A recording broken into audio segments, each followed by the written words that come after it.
Eventually I'll have a better setup because I really don't like this angle, but for now I don't have to do. So today, one of these music analysis YouTube channels that I watch put out a tweet saying that Drake's More Life might be better than Kendrick Lamar's Damn, which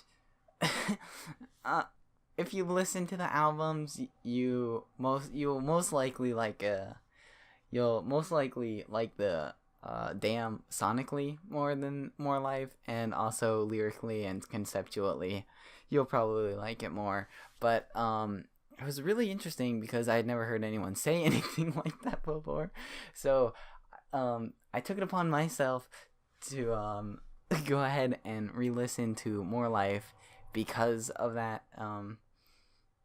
Now I actually remember really liking More Life before listening to this, so I wasn't like sad or anything that I had to do this, and I didn't even have to. I just decided upon myself. I just wanted to see like where he was coming from because I know he's an intelligent person, and he's actually made really great videos on some of the songs from More Life, specifically Glow.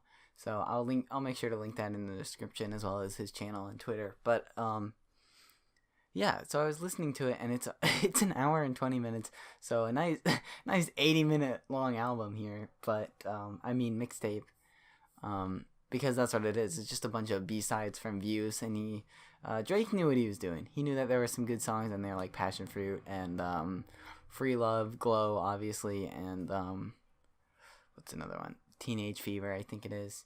There's a few other good ones. So he just wanted them out in the world so that he could move on to his next thing, which is really what this album is just Drake putting out more of his life so that he can live more of his life, which I think is really interesting concept. And this is all that I've gathered from listening to it again today. So for most of the album, he's talking about people that he can't trust, or people that he's been with that he's no longer in relationships with. How he struggles with trusting people and being intimate with people because he's had so much in the past, and many people have wronged him in so many different ways.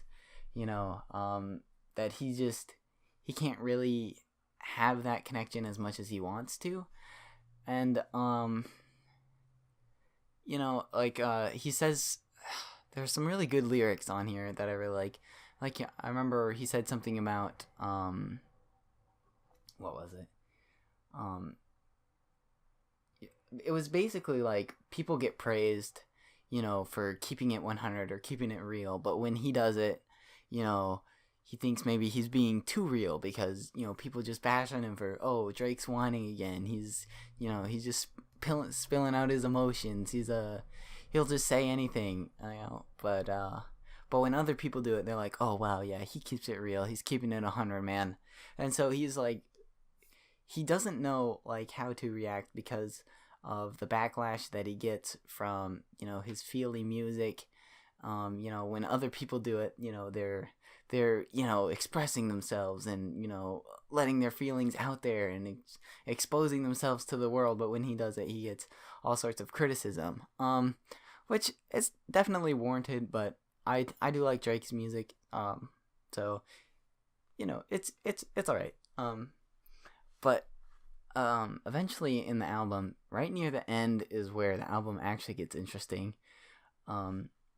because that's when the track is You Can't Have Everything, I think is what it's called. And at the end of the track, he's listening to a phone message. I don't know enough about this album to know who it is.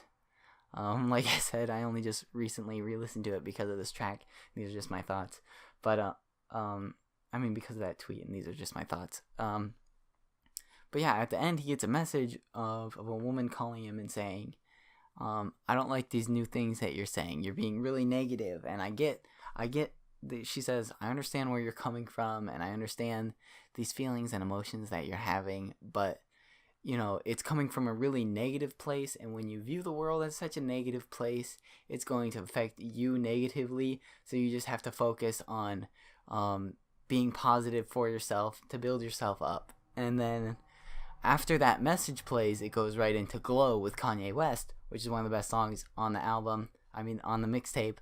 And it talks about how, well, the first lyrics are, "Watch out for me, I'm about to glow." So it's basically like, I'm a star. I'm gonna, like Kanye West says, "I'm a star. How can I not shine?" That's basically the idea of it. Watch out. Don't worry. I'm taking all this negative energy and I'm pushing it out, and I'm going to glow, and I'm going to be a superstar. I'm going to be amazing. And that's basically the rest of the theme for like the next 4 tracks, last 4 tracks, or however many is left on the album, is I'm getting rid of all these negative things that's happening to me, that's around me, that I'm feeling, and I'm just going to focus on making myself better. So as I was editing the video, I realized I forgot a really important part, and that is oh my gosh, my hair is being so annoying. Okay, anyways, I forgot a really important point, and it was Drake's song "Fake Love," where he talks about all these people, showing fake love to him, fake fans, fake friends, fake relationships, and there's all sorts of things like, he talks about people being, in the closet, people who enjoy his music. I mean, closet OVO fans. But that's what I meant. Not that he's got a lot of gay fans, but closet OVO fans. But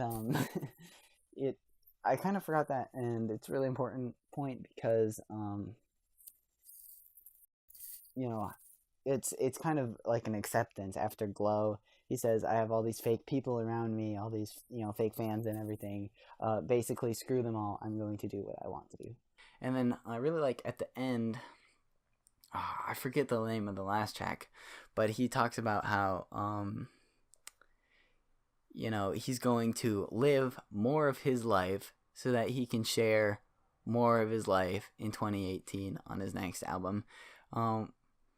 Which I thought was cool, because it was basically him.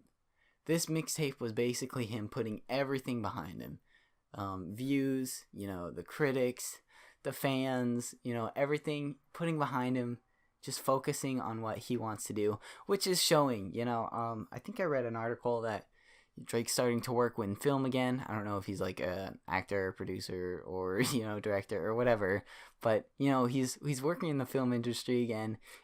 He's got that the new studio that he's got, and he's working on new music too. No, like lots of people think Take Care is happening.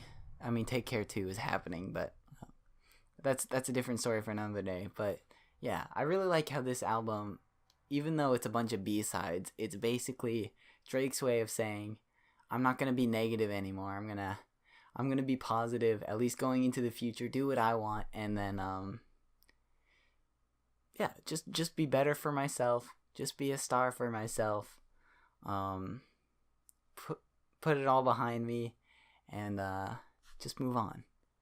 Live more of my life. And I know I rambled a little bit here, so we'll see what I edit in and out. But yeah, make sure to watch Noisy Images. He actually makes good videos. Unlike me, they're really interesting. He's got a lot on Drake and Kanye West, which are all really good. He's even got some on Kendrick Lamar, which I know we kind of strayed from. Is Kendrick Lamar's Damn better than Drake's More Life? But it really doesn't matter, because it's all personal preference. I mean, I obviously like Damn better, and most people do, critics do, but I now understand. My mic just fell. I now understand where you could be coming from if you were to say that More Life was better.